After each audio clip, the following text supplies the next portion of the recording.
Hey, Jules Blessed Vegan, and as always, welcome to my channel. And for those of you who are new, I know you can benefit. So I wanted to share this article. It's from Oprah.com, but it's written by Susan Reynolds. And it's called 5 Organization Mistakes Everyone Makes. And I think there's some fantastic points right here. I know a lot of us have been trying to declutter. We've been trying to lessen our footprint on the planet and donate and get rid of things. And there's always the things that are left over to organize, including things like a schedule, right? And for me, I get so overwhelmed in my head that I often don't even get the things done that are required. I mean, I'll ultimately get them done, but the amount of stress in the process of it, I don't know if I'm almost attempting to fail at the risk of being criticized so I can say, well, so what? I only spent 10 minutes on it. That's never true because I'm so busy in my head processing and working it out in my head before I ever actually act on it. I could never say 10 minutes. I would be totally lying. All right, but let's see this because I think it'll benefit you and I know it'll benefit me. I want to implement some of these. So it says 5 organization mistakes that everybody makes. The first one, trying to be perfect. This is a huge problem for me. I try so hard for it to be perfect that in that it leads to procrastination. And then it may ultimately end up as a rush job anyway. So what was the point, right? I could have timed it out. But inevitably, it's a last minute something. It's usually good enough for anybody, but it's not exceptional the way that I would have hoped had I been able to do it perfectly, which, whatever, it's not going to happen. So it says trying to be perfect. Many people with clutter in their space and in their schedules are perfectionists. What can we do to help make decisions when it comes to organizing? One solution is getting comfortable with being good enough. With organization being good enough, with projects being good enough, organized people are very aware of their time and they prioritize. Prioritizing allows tasks to get done well enough. First, find the solution that's good enough. Stay in the present moment, declutter, and organize where we are, and let's not worry about the rest of it just right yet. Recognize partial wins and accept good enough for today. You can be perfect. You can perfect it later when time allows. And you know what? That's kind of what I had to do with those progress reports. I finally had to say, they're going to be good enough. And I literally set a timer. And I was like, you have 2 hours to commit. 2 hours to just mark low, medium, high, whatever the heck you need to do, and let it be good enough. It's only the progress report. The real report cards are right around the corner. 10 days from now, I'm going to be doing real report cards. It's all right. Good enough. Because what is the opposite? The opposite is if you don't even at least do what's good enough, you may do nothing at all. And nothing at all will never be good enough, right? All right, so let's try for good enough and put that perfectionism aside. I love that. Number 2, overlooking the final step. This is the one that I'm really going to consider because I think it is spot on. It says every job, task, or project you need to do can be broken down into a beginning, middle, and an end. I imagine each task as a circle that has to be closed to complete the task. When you have something to do, think about everything you need to do to get it finished. Any to-do usually includes other little jobs you need to do to get the task done. For example, you write on your to-do list, organize Oliver's birthday party. But your scheduling of this task won't work if you leave it at that. You have to be specific. What does organizing the party actually look like? This is the part that just killed me because it is so right. You need to list all the elements of organizing that party, like ordering the birthday cake, picking up the birthday cake, buying candles, buying a gift, buying cards, buying decorations, creating invitations, posting and delivering the invitations, confirming attendees, cleaning the house. To just say, organize Oliver's birthday party, what are the chances that you are going to allot the amount of time needed for the 10 elements that fall under that title?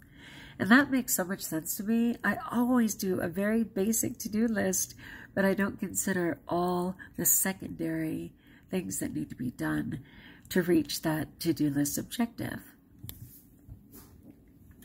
Most people do the preparation before a task, but don't bother with the clearing up until much later.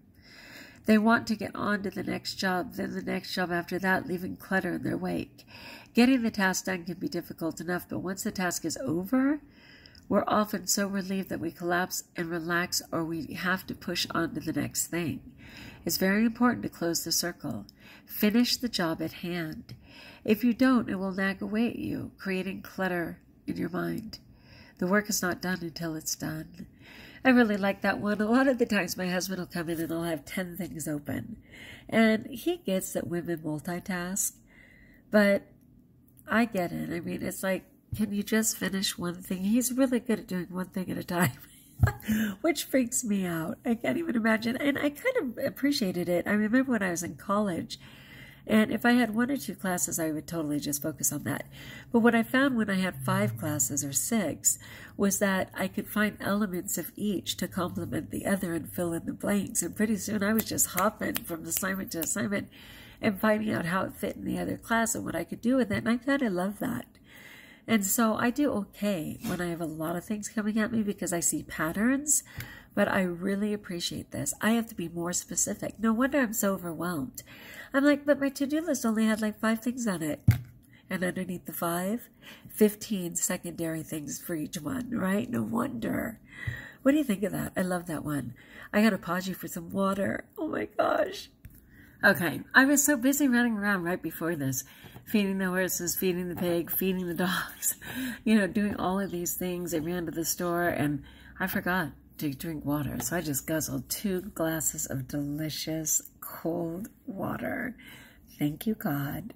All right, next one. And I just think that is so important to actually break it down so you can see what you're really committing to. Number 3, choosing the wrong time. This was interesting.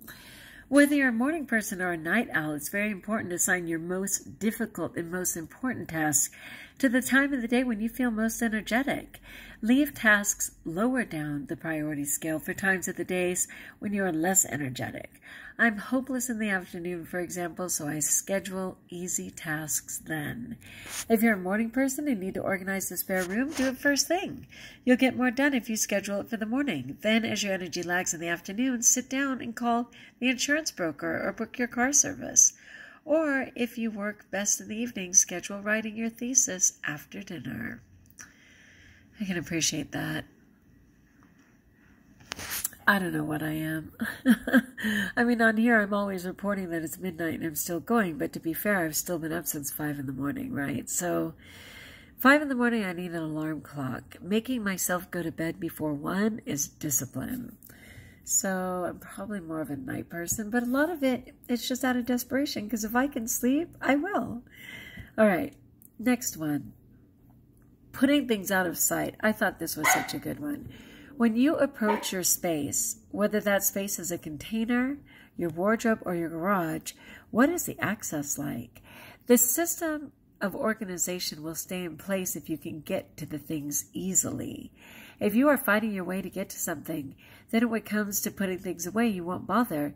You'll drop things as close as possible to the destination. To maintain organization, that just won't do. Items you need daily should be within arm's reach. For hard-to-reach areas, buy a footstool, and for dark areas, a light. Like, hello, be solutions-based, right? I find one big contributing factor to the disorganization is the lack of good lighting.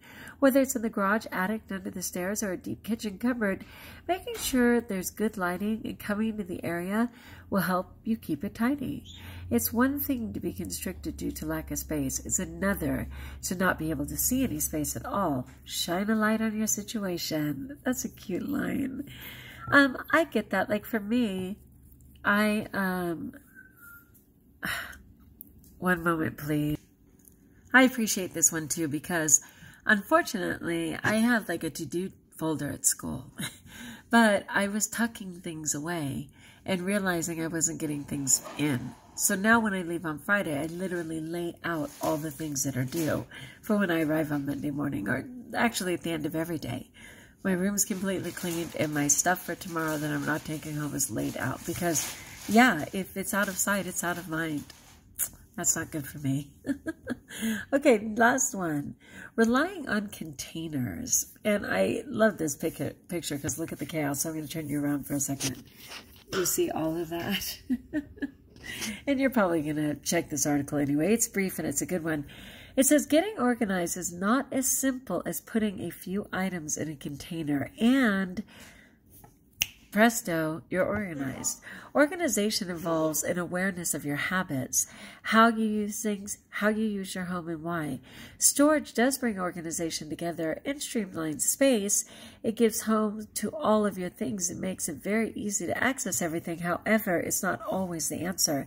Another container, another box, another extension can be just another place to dump things. It's not the storage that solves your issues. Some things you have to remove the storage in order to achieve organization.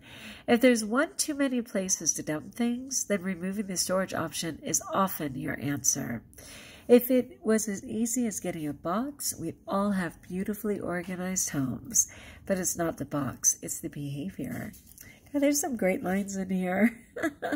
All right, well, of course, she offers an entire book called Organize, Simple Ways to Declutter Your House, Your Schedule, and Your Mind by Sarah Reynolds.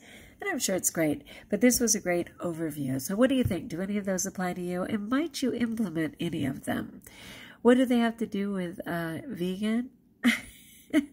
Well, certainly if your life is in order and streamlined and decluttered, you have an opportunity to focus on your health.